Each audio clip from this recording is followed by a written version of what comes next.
There will be spoilers ahead. Lots of spoilers, so be careful, won't you?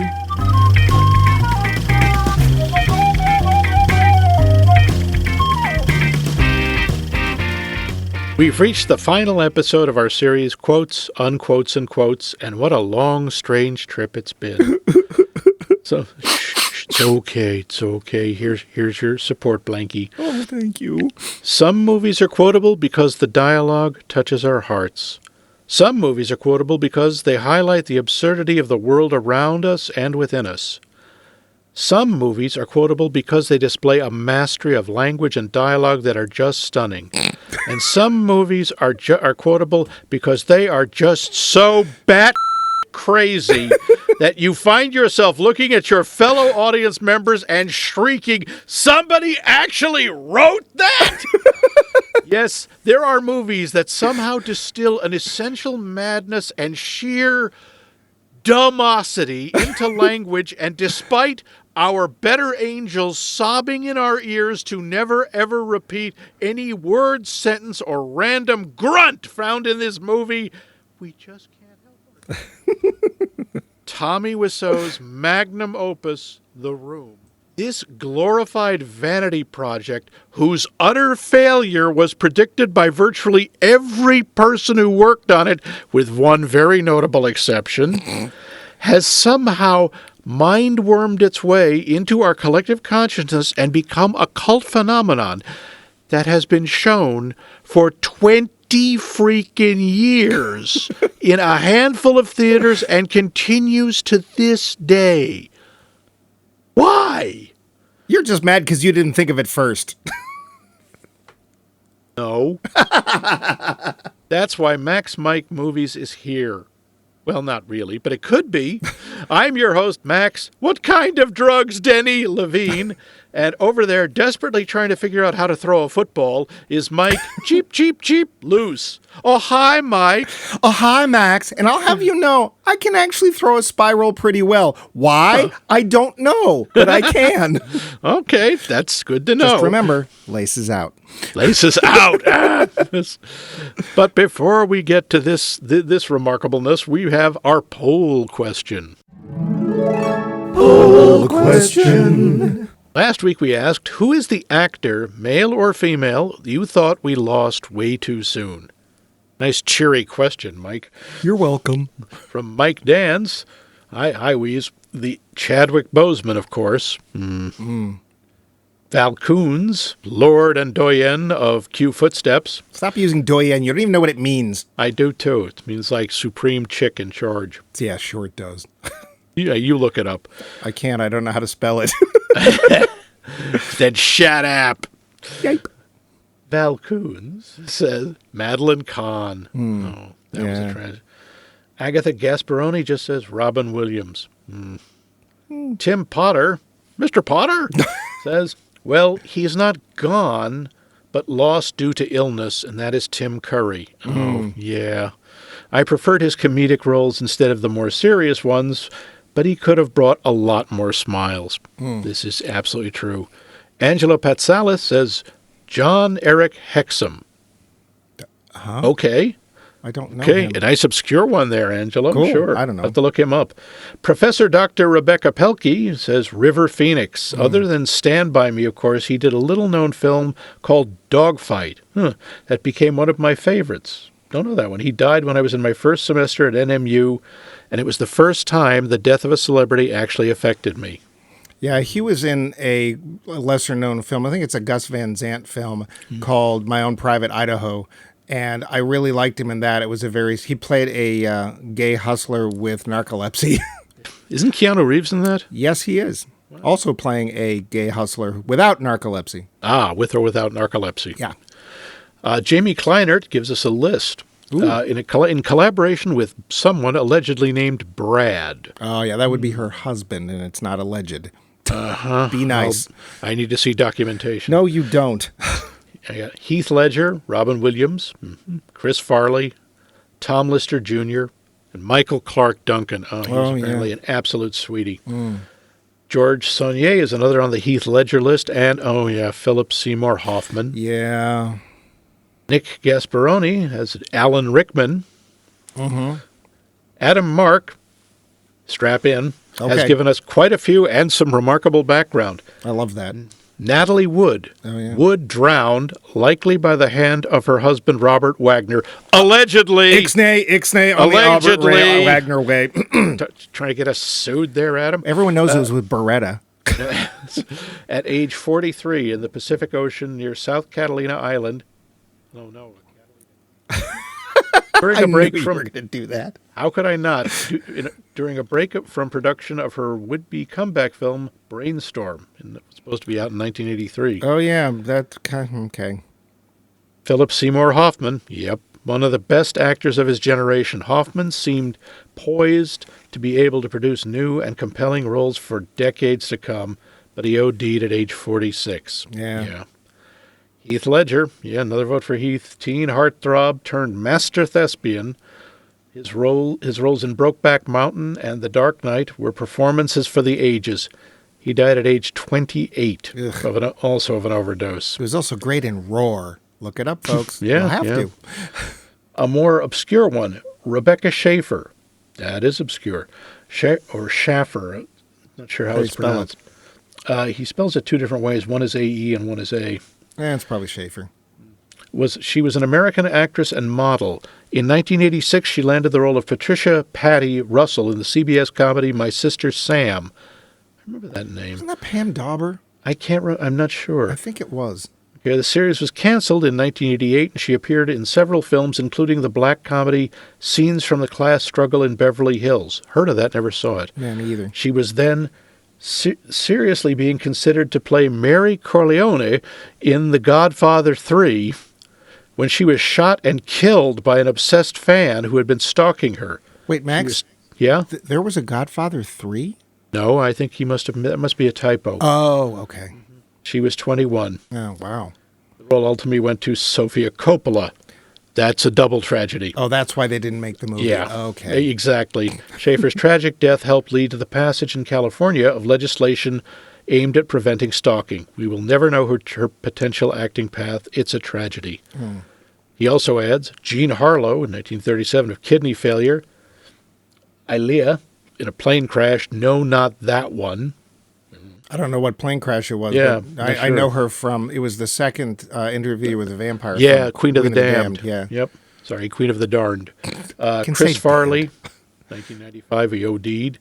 And, of course, Jane Mansfield, 1967 car accident. Yep. The reason that all trailer trucks have a lower bar in the rear to prevent cars from going under the trailer's carriage, avoiding decapitating the driver. You know, she invented Bluetooth. No. Yeah. Originally, look it up. It's fascinating. She invented basically a low-frequency radio transmitter that eventually was incorporated into Bluetooth. This was during World War II, but no one took her seriously. Oh, I was going to say, because I know that Bluetooth was made by a couple of guys from Scandinavia, which is why it's called Bluetooth. Yeah, but this is... Interesting. It's like Lucy hearing the transmissions from Japanese spies through her teeth, which... Never mind. Nick Hoffman says Errol Flynn. Okay. Did he die too young? I don't know. Errol Flynn is problematic. We'll but have to check with Errol. Yeah. Tyler Stewart mentions again River Phoenix. Dave says, had no answer. Oh. Well, thanks, Dave. No, but looking at other people's answer, I wish Philip Seymour Hoffman was still making movies. Then I remembered both John Belushi and Gilda Radner. Yeah, Gilda. On a separate note, I was very happy when a very old Joe Pesci came out of retirement recently, or maybe it wasn't so recently. Time doesn't track well for me anymore, nor for any of us. Jessica Miller says, along with many already mentioned, I'd add Brandon Lee. Oh, yeah, he could have done some great things. Charles Forsythe says, so many great answers, I'm surprised nobody has brought up James Dean. Yeah. Yep. Pete Krychek mentions Bruce Lee. Yep. Absolutely. And Val Coons brings in Stephen the Assistant, saying, and Philip Seymour Hoffman. And, of course, the dread walrus rider himself, the penguin Bane, Vince. Yeah, on mule. Death to all penguins. As I'm going to go with Brad Davis, who was in Roots, Midnight Express, and Querelle. He was really captivating on screen to me, and I am sure he's almost forgotten at this point.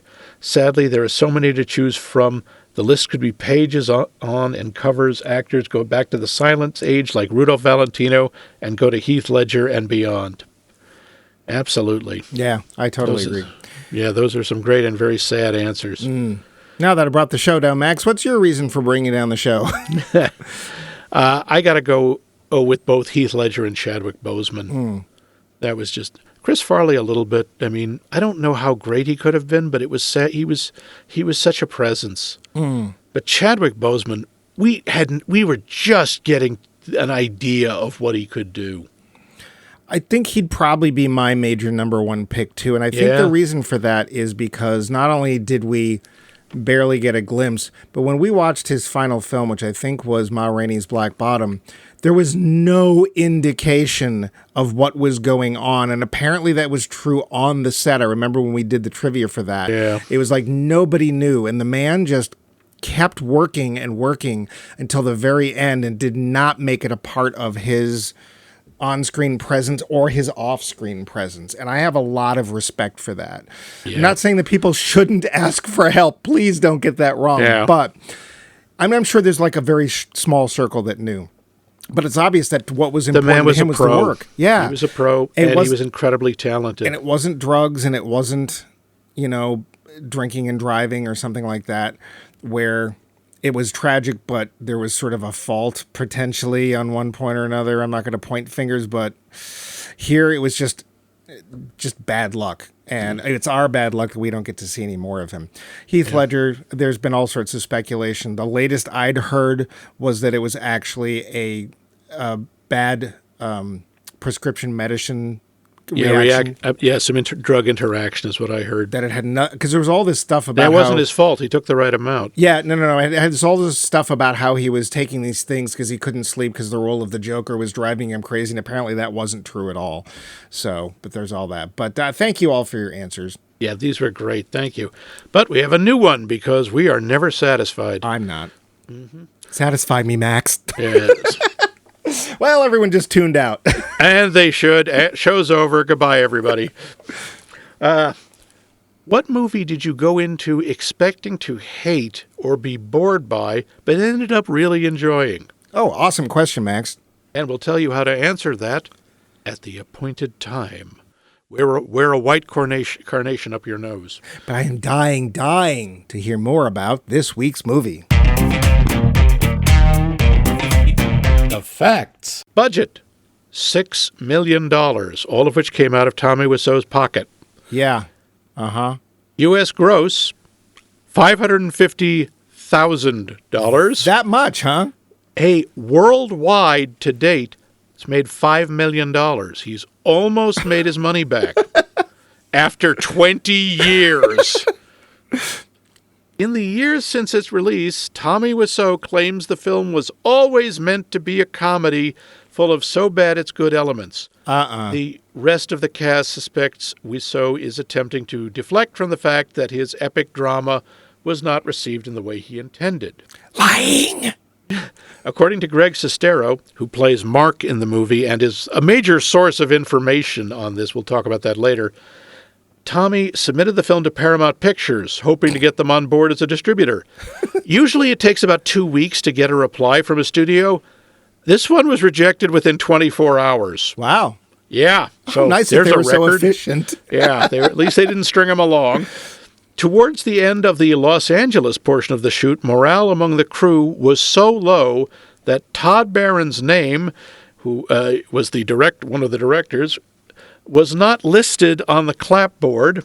Take numbers were not being recorded. Giggling crew members wandered in and out of shots, and entire scenes were out of focus because nobody bothered to check the lens. This was shot simultaneously on 35mm film and high-definition digital video. Ooh. Tommy Wiseau was confused about the differences between the two formats, but he decided to use both of them as he wanted to be the first director to shoot on film and HD simultaneously. In order to do that, he had a custom mount constructed to house both cameras, unaware that he would need a different crew and lighting setup for each one. He also bought the cameras instead of renting them, which is what film productions usually do, with the cost of the HD cameras alone being $100,000. Ah. Nobody buys the cameras. You rent them. Right. It's otherwise just insane. Despite all this, only the footage shot with 35mm film cameras was eventually used. Ah. According to Juliette Danielle, who plays Lisa, who looks so good in a red dress, when Johnny says the line, "In a few minutes, bitch," everyone on the set began laughing at him.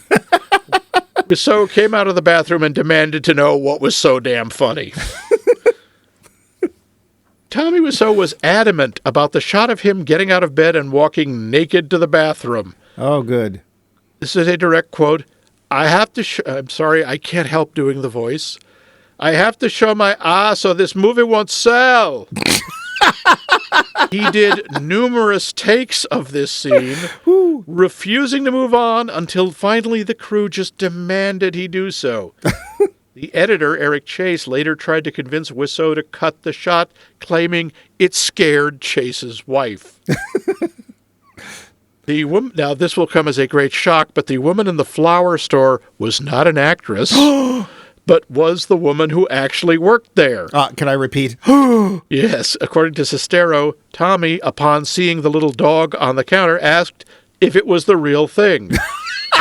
He wanted to know if it was an actual living dog. Oh, hi, doggy. Hello, doggy.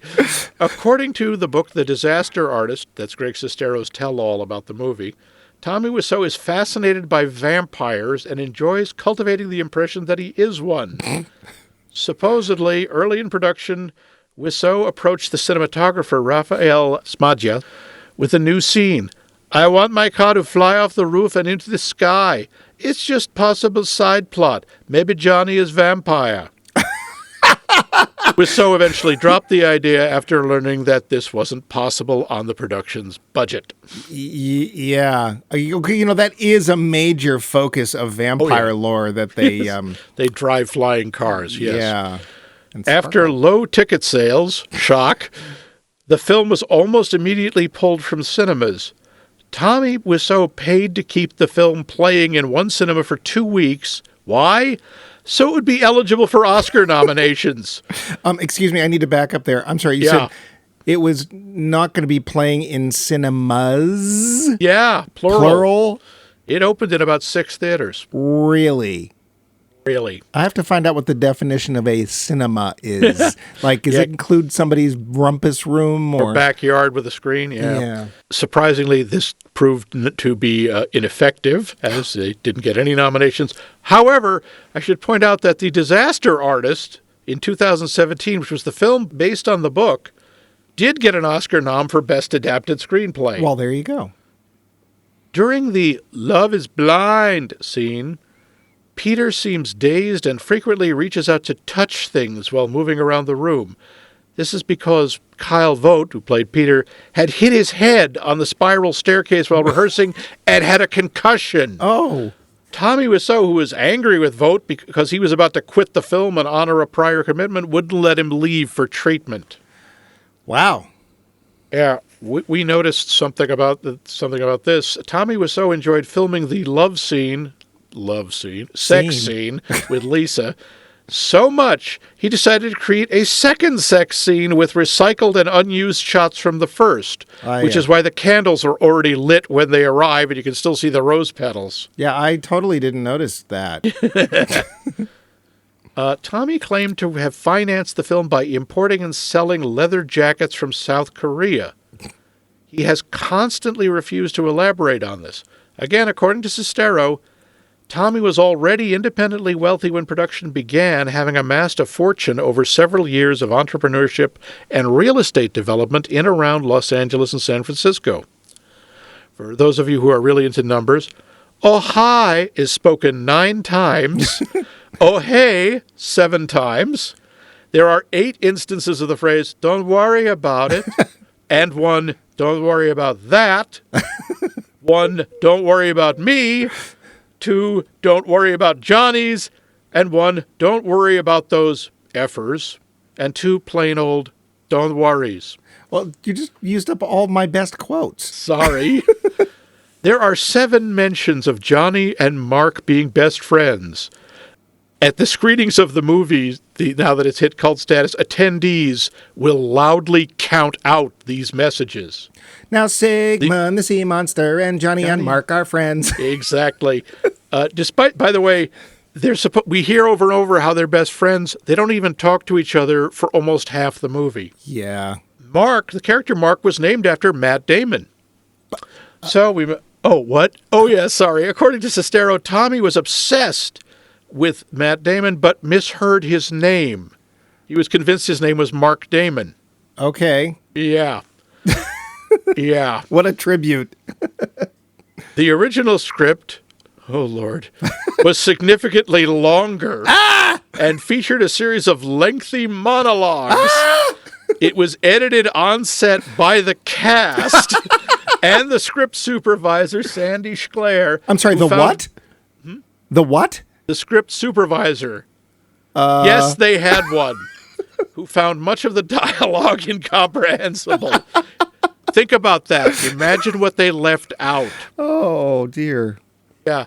It apparently just had stuff that was physically unsayable. But Tommy was very protective of his script and insisted it be performed just as written, but his inability to remember much of it meant that these changes went unnoticed. He also had a lot of trouble just plain remembering his lines. Really? Wow. Yeah. That's surprising for a professional of his caliber. Yeah. This one's for you, Mike. Tommy Wiseau. This one's You for mean you, Matt. Matt. Tommy Wiseau once yelled at a crew member for farting on set.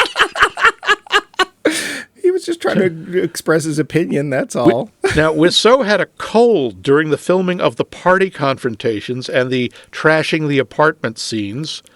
He took very heavy doses of NyQuil to combat a stuffed nose and sore throat and had been drinking excessively of Red Bull to counteract the effects of the sedative nature of the drug. In the movie, he looks convincingly drunk or stoned, because he is. He's also exhausted. This movie contains about just over 10 minutes of sex scenes, which is about 10% of the whole running time. Yeah. While filming the fight between Johnny and Mark, Tommy Wiseau was really hurting Greg Sestero. By the end of it, Sestero's forearms and wrists were covered in bruises due to Wiseau's, quote, cyborg-like strength. In addition, Johnny shoving Mark to the ground and against the door was a spontaneous move by Wiseau.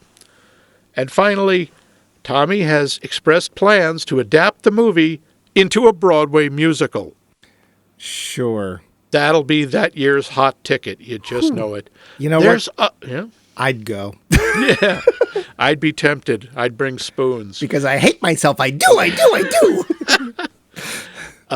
There is a ton more about this movie, mostly about Tommy Wiseau. Yeah. And and Mike is going to provide some as we go along. But let us get to... Yeah. Okay. I'm dying to hear this. The plot. Right. There is one, I'm sure of it. Yeah. Okay, I think I got it. Johnny seems to have it all. He's a computer genius, I think, who works in, I want to say finance? He's very financially secure. We know this because various characters kindly tell the audience several times. He has a beautiful live-in fiancée of 7 years named Lisa and a touching relationship with a troubled young man named Denny who is involved with drugs, capital D, for one scene. He also has a best friend named Mark. We know they're best friends because virtually all the other characters remind us of this constantly, despite the fact the characters don't even talk for the first half of the movie. But all is not well with our lumpy hero. His red dress-wearing fiancée Lisa is cheating on him with Mark, who is his best friend, remember? Oh, right. No! Johnny is betrayed by everyone around him. Or, well, 2 people anyway. And clearly he has no choice but to follow the example of the Scarlet Pumpernickel and blow his brains out. Hey, most of the character motivation in this movie is more bizarre than in any cartoon. The film. That's what I got for the plot, okay? Because plot, there ain't much. No, there's not much of a lot of things. And Yes. speaking of there not being a lot of something in this film, let's start with the actors, but we're going to leave the big one for last, shall we? Okay, yeah. This is going to be easy. Yeah. They all pretty much suck except for the mom, who actually visibly gets better. Yeah, she actually improves as the movie goes along. She goes from crap to, I'd say, half crap. I would say she gets off the highway of crap at the last exit just before competent. Yeah, honestly, the woman in the flower shop who isn't an actor is about the level of talent of everyone else in the movie. Well, and how about the woman or the people in the coffee shop? Because I don't think they're real actors either. That's true. I think they're actually just ordering, which is why we can't hear them because they aren't mic'd. Well, and the other thing, too, being is that particular scene, everybody who walks into that coffee shop is told, oh, we'll get it to you in a minute, and nobody gets any coffee, and whatever. And that scene just literally doesn't do anything. But as far as most of the actors in this film go, they're friends of Tommy's. That's my best bet. Well, they were the only Denny, people who I now know for a fact is not Denny or Danny. It is, in fact, Denny, because it says like so the on restaurant. IMDb. Yeah, It says so on IMDb. Denny, it's short for, Play Dennis. I guess. According to Tommy, by the way, Yep. Denny was supposed to have some kind of mental illness. He did not. Yeah. He did not tell the actor Philip Haldeman this at any point. Ah. Yeah. And I'm sorry, Tommy Wiseau is an expert on mental illness because... First-hand experience, I'm guessing. Now, we shouldn't make fun of the mentally challenged. That being said, I think Tommy might be just sort of generally challenged. Yeah, I just either massively delusional, or he is like pulling the greatest prank since Andy Kaufman. Nah, you know? Nah, I don't Probably buy not. it. Why? So here's the thing. There's been a number of attempts to make bad movies. The Attack of the Killer Tomatoes, the Lost Skeleton of Cadavra. Yeah, a bunch and of others. Doesn't work. No. The reason that people love the bad movies that they love is because the people making them were utterly sincere. Mm-hmm. And while I have not read The Disaster Artist, and I've seen the movie, but not entirely in a clear frame of mind. I honestly or the entire movie. Okay, good. Thank you. I wasn't even sure we'd finished it. No, we didn't. Yeah. It's pretty obvious that whatever Tommy says about it, it's a comedy, huh? No. Because you can't. That kind of comedy doesn't work unless it's sincere and it's just bad. So I'm going to disagree there. And Tommy as an actor, oh boy. I think it's easy to say he is the worst thing in this film. His incompetence goes to a level rarely seen. It goes to a planet barely heard of. It's not just that he's a bad actor, which he is, but his constant, head swishing and lack of visual focus and understanding of what he's even saying. My first note about him was that he's a mush-mouthed dissociative. He says things, but he doesn't know how they relate to anything, huh? He's literally just... Doesn't make eye contact with most of the other actors, and he physically has trouble speaking the lines because of his whatever the hell accent that is. Well, to interject a first piece of a bunch of stuff I looked up. A Wiseauism? Wiseauism, if you will. He claims to have been born in the U.S. No. Sometimes he was born and raised in New Orleans, sometimes from Chalmette, Louisiana. Greg Sestero claims to have seen his immigration papers and says that Wiseau is from an Eastern Bloc country. That would fit. Well, his biography says that he searched and found finally that Wiseau is from Poland and was born in 1955. Okay. And Wiseau himself, only as recently as 2017, admitted that he was from, quote, Europe, end quote, but considers himself an American. The country of Europe, sure. Yeah. So I think probably Poland is the most likely. I am not familiar enough with Polish accents to say one way or another, but I think most people, when they hear his accent, immediately go to Eastern Europe. That's what I always thought. I thought he was like Croatian, but... Now, there is nothing wrong with having an accent. It's totally fine, and sometimes it can actually be really alluring. It can be something... It isn't his accent. It's the fact that he doesn't know how to enunciate. It's the fact he doesn't know how to act. Yeah, well, that too. Despite the fact he thinks he's James Dean. That is his big idol. He loves James Dean, and which is why we get... You're tearing me apart, Lisa! Yeah, so, because... If you've ever seen Rebel Without a Cause, when James Dean says that line, which sounds so cartoonish and silly, you forget there's other people in the movie. It's amazing, the intensity. Well, for me, Wiseau's delivery of that line is so bad, I made no reference to James Dean at all. It didn't even occur to me that line was a famous line. So he not only kept me from realizing James Dean, he obliterated my image and memory of James Dean having done a line anything like that. Yeah. So the only way this film could happen is the way it happened. Somebody had too much money and decided they wanted to make a movie about themselves. And that's one thing I could not find, because this film feels to me like he had a terrible breakup with somebody and it's, I make a movie and make money off the Like that's the only thing that makes any sense, because there's just enough of plausibility here that it feels like it's based on something. The thing is, I read Sestero's book. He could never figure it out. Tommy never talks about old girlfriends to him. He doesn't. He just desperately wanted to be a movie star, not an actor. He wanted to be a movie star. Well, in a way, he kind of achieved that. On some level, the average person does not know who Tommy Wiseau is. No. Cinema freaks like us, we know. Yeah. I bet a lot of our listeners know. Oh, yeah. I know people who have seen this movie numbers of times. And I want to point something out. When we were originally going to watch this film, we were going to watch it with the riff tracks dialogue added on, because that's basically a sort of a palliative to just try to make the pain go away. Or at least smooth it out while we were experiencing it. You know, a little shot of Novocaine here and there couldn't hurt. And I have to admit that we decided maybe, about 5 minutes in? Yeah, if that. It was just too distracting. Yeah. We were enjoying them too much and not able to focus on the movie. So we watched the whole film without riff tracks or anything else. I didn't imbibe anything. Max didn't imbibe nothing. We just watched it. And I got to say, I totally get why people go to watch this. It's hilarious. It really kind of is. It really is one of those unintentionally hilarious movies. The thing is, I would never watch this movie alone. It's just too dull. Yeah. But I could absolutely see watching it in a crowded theater with people who were into it. And this is more a West Coast thing, apparently. Yeah. Well, I don't know if it's ever shown on the East Coast. I'm not Briefly, sure. You know, right? It might have.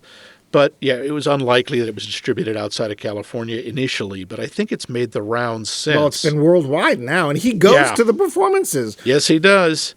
And people they say the lines along. They count the number of references. There are apparently, and I got to say, I did not notice this at all, and that's on me.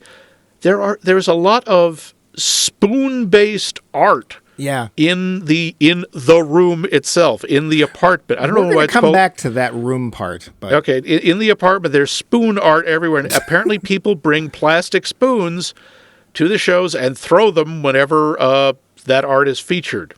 I mean, let's face it, this film has become the Rocky Horror of its time. It's just not in any way helping to forward a lesser represented culture in any way, except crazy people, I guess. It is peculiar, though, because Rocky Horror has things going for it. The music in Rocky Horror is really good. Let's face it, that's about the only thing Rocky Horror has going for it. Oh, come on, Tim Curry.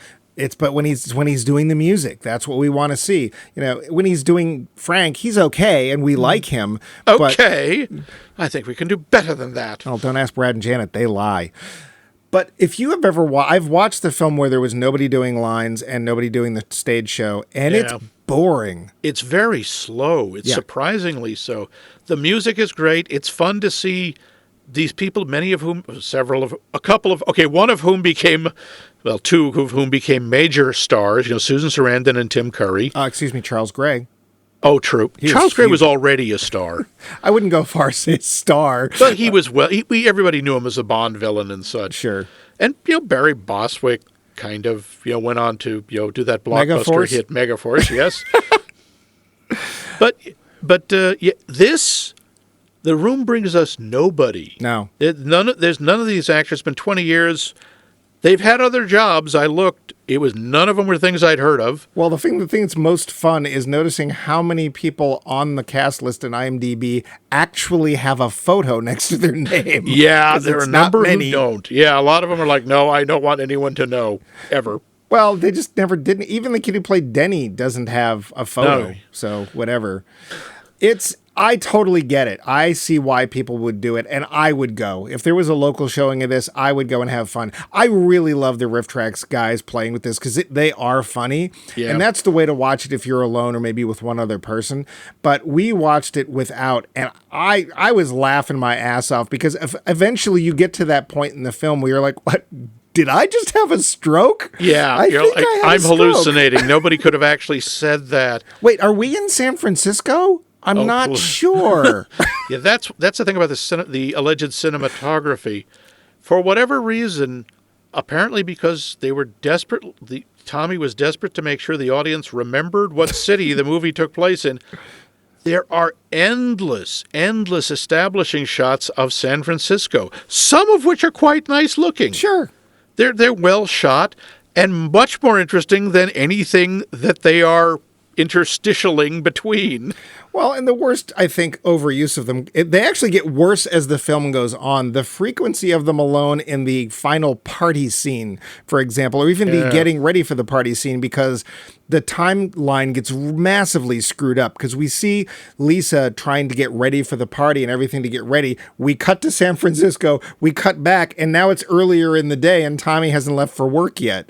And it's like, why are we here again? Oh, that's okay, because in a few seconds we're going back to San Francisco and it won't matter.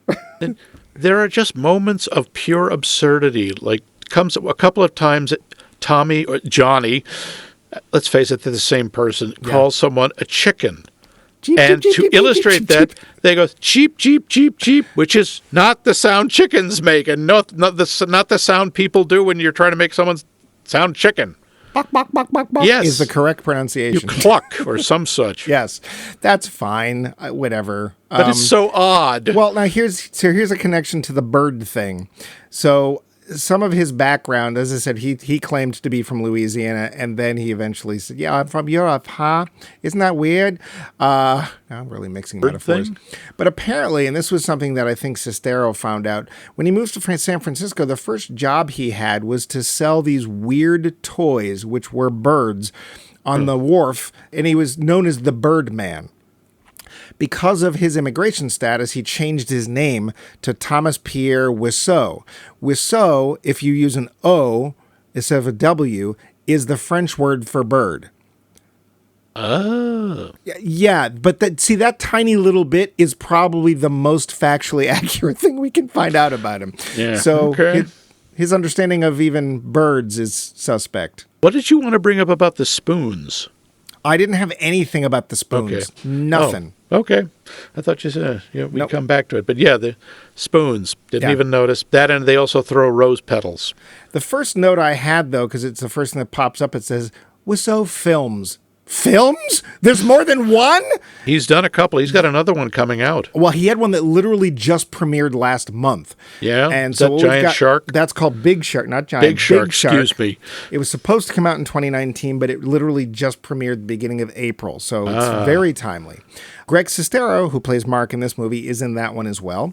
There was also a film called Best, and I can't pronounce this because of the way it's written, Friends, where the letter R is in parentheses, yeah. so it's Best Fiends, Best Friends. It supposedly came out in 2017, didn't find out much about that.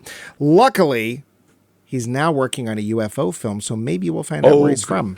Well, of course, there is also his brilliant cameo in Samurai Cop 2. Which I know a lot of, that's probably an example of a film that's tried to being bad on purpose, which is too bad because Samurai Cop 1 is hilarious. It it's is, so awful. unintentionally, but Samurai Cop 2, they tried to lean into it, and they ruined that. Yeah, I still enjoyed it. I mean, enjoy being, well, we'll get back to that someday. He did a documentary in 2004 called Homeless in America. He has a YouTube channel that, who doesn't at this point, but he has a show called Tommy Explains It All where he explains Okay. it all. And he had a TV show that actually was on a streaming service you've heard of and may even have. There's 6 episodes of a show called The Neighbors on Hulu. Oh, wow. Apparently it is irredeemably bad. I had never heard of it, so... You stun me, sir. Yeah. The guesses about where he's from in his past and, what facts there are all over the place. My favorite conspiracy theory about Wiseau, and this has to do with his money, because apparently at one point when one of the people on the crew or one of the actors went to go cash their check, they were like, this isn't going to cash. It did. And the teller at the bank said, between you and me, that account's bottomless. I'm like, huh? Oh. Huh. So the best conspiracy theory I heard about Tommy Wiseau is that he's actually D.B. Cooper. Oh, that's a good one. I know. I like that. I love that. So why not? Who cares? Yeah, okay. But let's get to the quotes. Oh, already? Yes. All right. We can get back to other stuff, but I want to talk about the quotes. Well, I'm guessing that you and I have almost the exact same list, but very that's likely. fine. Go ahead. You want to start? Two's great, three's a crowd. Ha ha ha. Forget about Johnny. I don't actually. He didn't say that. I don't know who said that, but I don't know. You think about everything. Ha ha ha. I'm tired. I'm wasted. I love you, darling. Yep, I got that The one. infamous, hey, Denny, Danny, take your pick. I did not hit her. Oh, hi, Mark. You can't help but don't worry about it. Oh, yeah. I'm sure everybody has. You're tearing me apart, Lisa. Yep. One of my favorites was mumble, mumble, mumble. You look baby face. Yeah. That's right. That's what it was. You're a chicken. You're just a chicken. Cheap, cheap, cheap, cheap, cheap.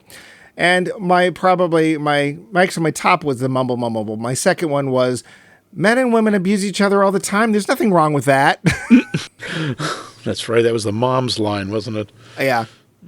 Now you go ahead, Max. What were your favorite quotes? Hi, doggy. You're my favorite customer. Anything from my princess. Why don't you love him anymore? Tell me. He plans to buy you a house. I know. That's why he's so boring. I like you very much, lover boy. She means the band. They betray me. They are using me, and I am the fool.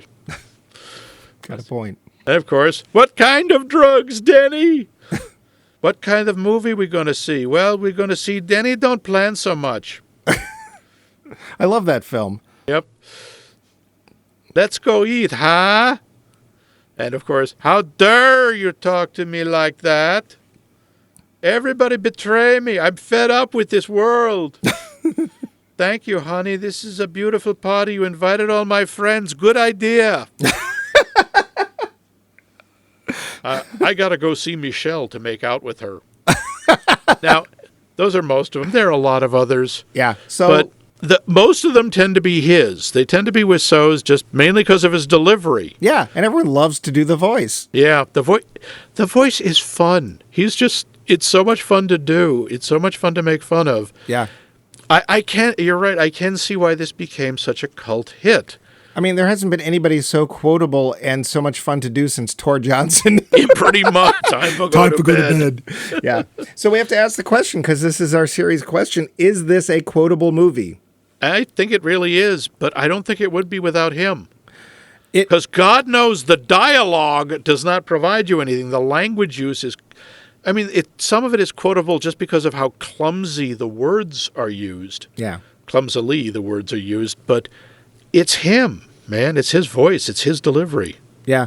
I think it both is and it isn't. The reason I say it is because it's a lot of fun to do, but a lot of times we use quotes either because they are inherently funny for what they're saying, or they have some sort of insight, right? You know, the problems of two little people doesn't amount of a hill of beans in this world, right?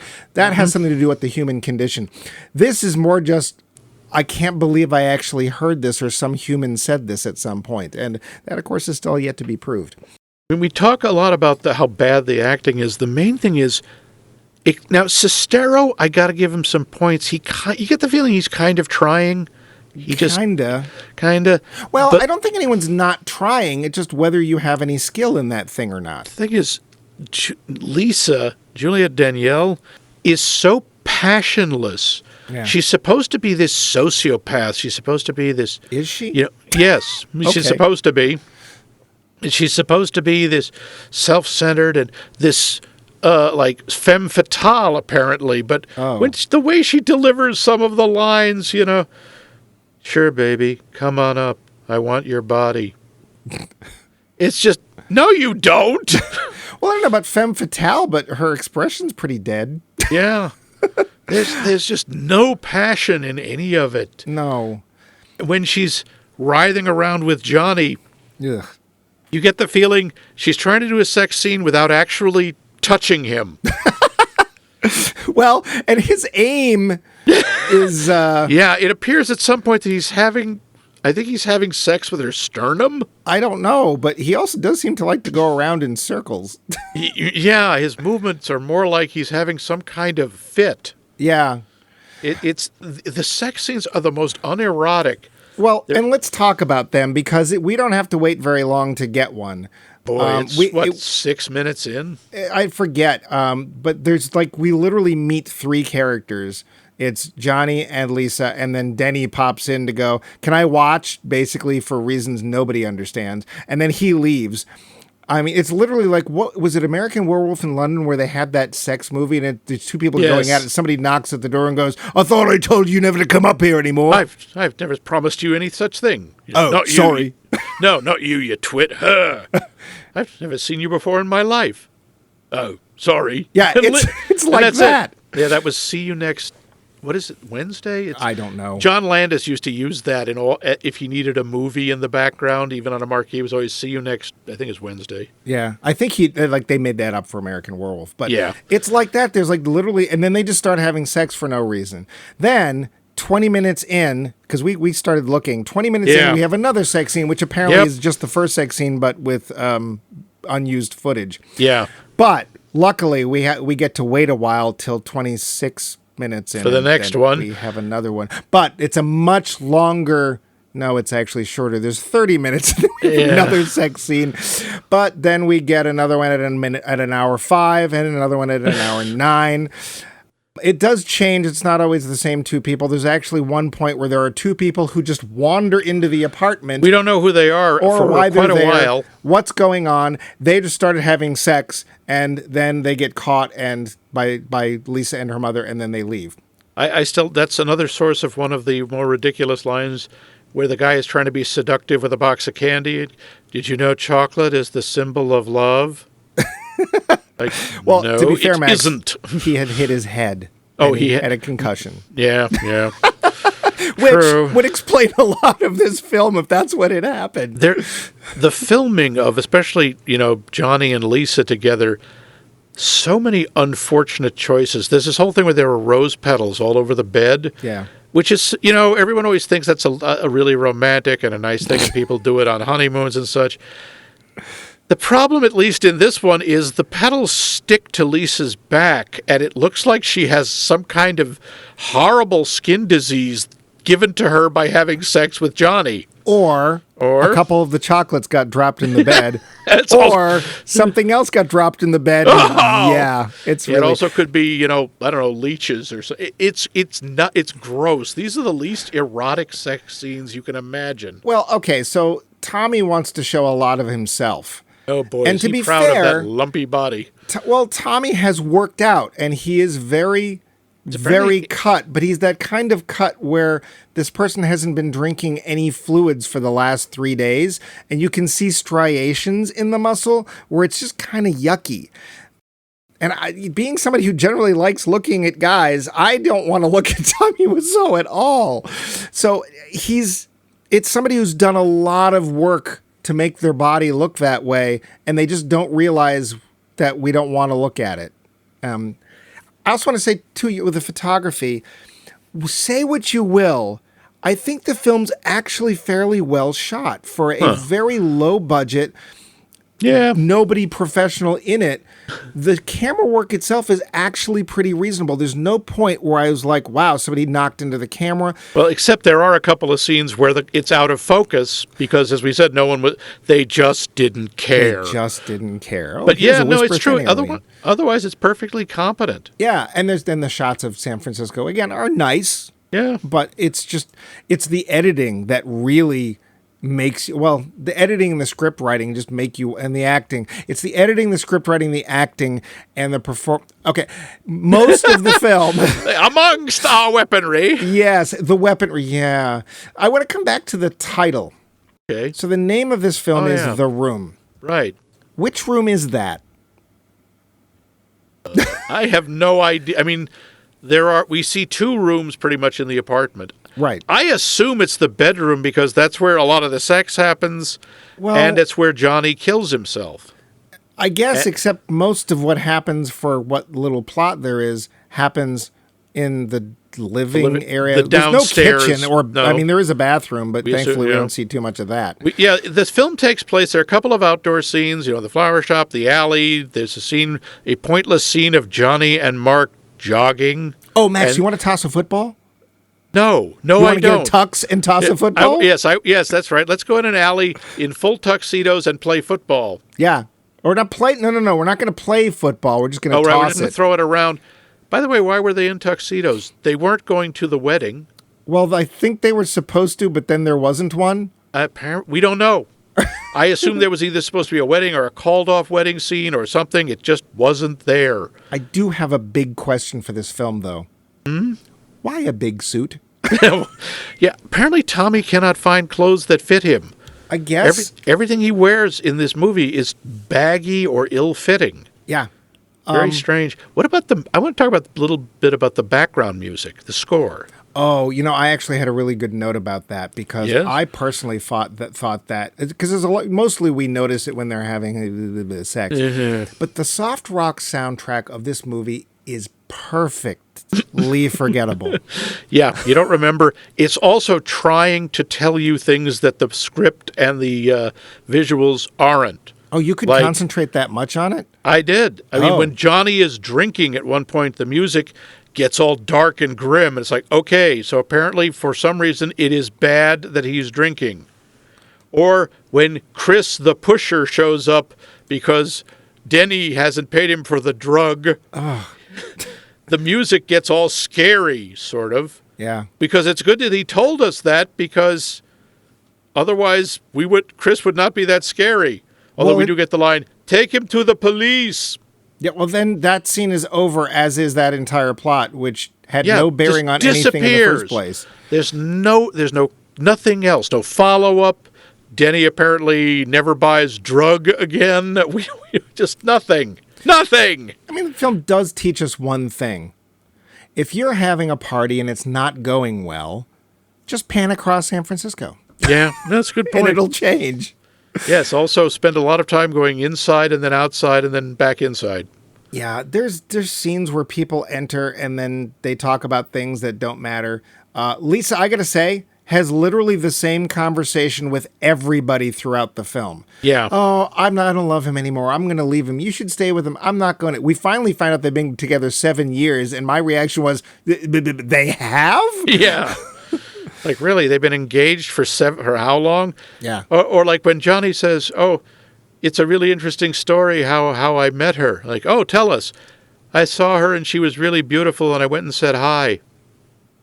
Then he says that Great the interesting story, bro. part was, the interesting part was, and I forget what it was because it wasn't very It interesting. wasn't. It was so uninteresting you don't remember. Yeah. It's amazing. I mean, the sheer level...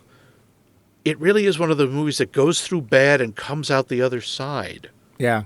Into something you cannot look away from. It is a cinematic train wreck in slow motion, and it's fascinating. Oh, we should get to that part right about now. Yeah.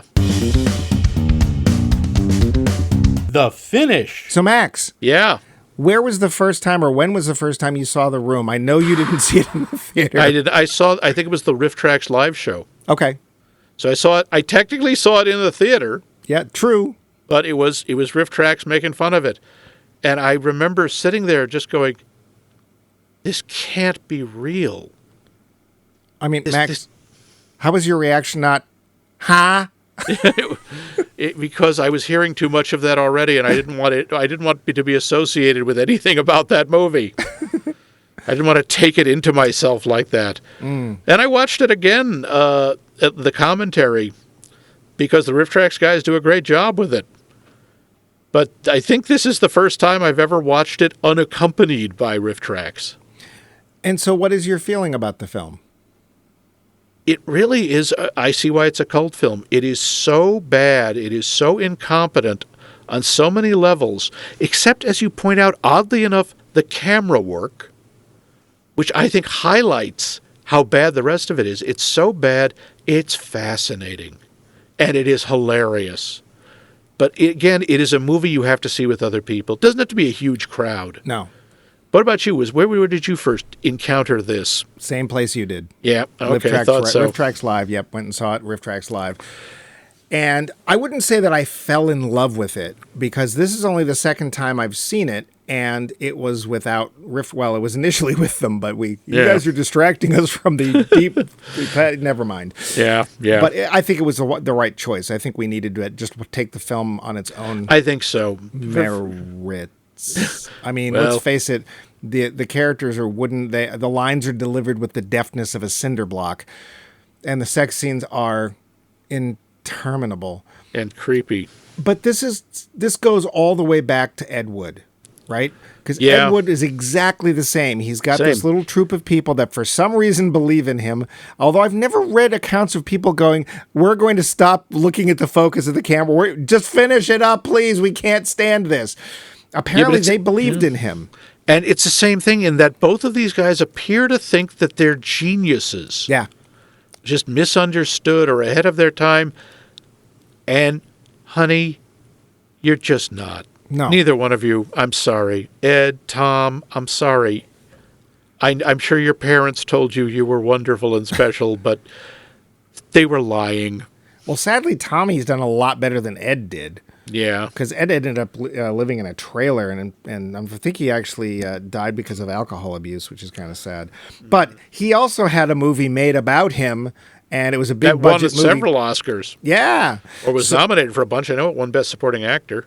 So, and that was for Martin Landau, right? Yeah. Who very much deserved it. Nailed it. Easily the best performance of his career, I think. Absolutely. I agree. But they're very, very connected. They're basically somebody who had this passion, had this vision, and I have to give him credit because it is really hard, especially for something like a movie, to actually drag all this stuff together. We have no idea where the money came from, whatever, but to actually drag all this stuff, these people together and actually make the thing. There is such a fine line between planning something and actually doing it, but it's a line almost nobody ever crosses. Yep. He actually got it made. He got a movie made. A lot of people can't say that. And 20 years later, we're still talking about it. Yep. And yes, we are. I would say if you have any interest or any love for bad movies, you owe it to yourself. You don't have to go to a showing. Just have a couple people over and watch it The alone. Room. Really, don't watch it I think it's just like walking hard. Just be boring. Yeah. You might giggle a couple of times, but I think you would honestly get up and walk away. Half the characters do. Yes. They literally show up, "Oh, hi, Mark," and they leave. A lot of the cast did. Yeah, well, there's that too. Yeah. But I think in a way it's delightful. I laughed my way all the way through it. In a way that's kind of because I'm making fun of somebody, sure, whatever. But apparently he's okay with it. And if you really want to see something interesting that proves that he was dead serious when he made this, go and look up on YouTube to see if you can still find a copy of his audition to be the Joker. Oh boy. Because hi, Batman. I'm gonna blow up Gotham, huh? That level of self-delusion rarely ever gets up on screen, and as long as he's okay with it, there's no reason for you to feel bad. And if there was a showing near me where a bunch of people were going with the spoons, dressing up their favorite characters, I would totally go. I also do recommend you go see The Disaster Artist. That's really if you're at all interested. Don't do it unless you're interested in the idea of this movie and Tommy Wiseau, because otherwise it has nothing. Yeah, and But James Franco friggin' nails Tommy Wiseau. Yeah, nails it. Don't watch it if you're potentially on the pot, because you may not remember much of what you saw. Yeah. I have no idea why I brought that up, and I have no personal experience with it, but there you go. Yeah. But that brings our series to an end, yes. Quotable films. But we also brings us to that thing we love to do so much, was our poll question. Would you go over that for folks? I will. What movie did you go into expecting to hate it or be bored by it, but you ended up really enjoying it? Be interested to hear. And you can tell us this by emailing us at maxmikemovies.com or going to our website, maxmikemovies.com, and leaving a comment. You don't have to kill penguins to do it. You do not have to kill penguins to do it, and you don't have to be wearing a red dress either, but you will have to bring a football. Oh. You'll also find us on the one remaining social media known to the human race, Facebook, under Max Mike Movies. The sad thing is it makes it sound like we're pro Facebook, and it's just like we're not. It's just the only one we use. Yeah, because none of you have told us to use a different one, and of course we are slaves to your whims. And I will not help out that man. Yeah, and we can't dance well enough for TikTok. It's true. But we are now starting, or not now, but soon, starting a new series. What series is that, Mike? Well, we are going back to our roots. When we started this show almost 5 years ago, and hey, if you got any suggestions for what you think we should do for our 5th anniversary, please let us know. Yeah. We have some ideas, but we'd love to hear from you, and we'll put that up on Facebook. 5 years ago, we started off with a series called I Can't Believe You Haven't Seen That. And the first film we ever did was a film that I couldn't believe Max hadn't seen, although to be fair, looking back, I can believe he didn't see it. And that was a film called Eyes Wide Shut. Yep. And that was the last fully filmed movie by that guy that you may have heard of. Stanley Kubrick, yep. Oh, is that who it was? Yeah. Okay. I thought it was Tommy Wiseau. Same thing. Yeah. Oh, wow. Aha! That's the truth. Stanley Kubrick is alive and is now taken on a new identity of Tommy Wiseau. Yeah. The brain transplant went wrong. That's why the talent disappeared. I've solved it! Keep telling yourself that, Max. And hey, make a movie about it. I will. Yeah. So we're going to start off with films that one or the other of us hasn't seen. In this case, of course, whoever's hosting will pick the film that the other person they can't believe hasn't seen this film. Yep. And this is tough, especially for Max. Max is much more of a cinephile than I am. I have seen a lot of movies. Max has seen me plus X. And so when I found out that Max had not seen the quintessential film about Stifler's mom, I just couldn't believe it. So, Max, next week, we are going to talk about and watch American Pie. Oh, great. I love the Don McLean song. This is like a cinematic version of that, right? Yeah. Not only is it that, it's going to explain the entire song. Oh, excellent. Oh, so now you're really looking forward to this, right? Oh, I so am. This is going to be great. I want to see the references to Buddy Holly and Janis Joplin. Yeah. Good. So if you're like me and are dying to hear Max's hopes dashed, tune in next week when we talk about American Pie.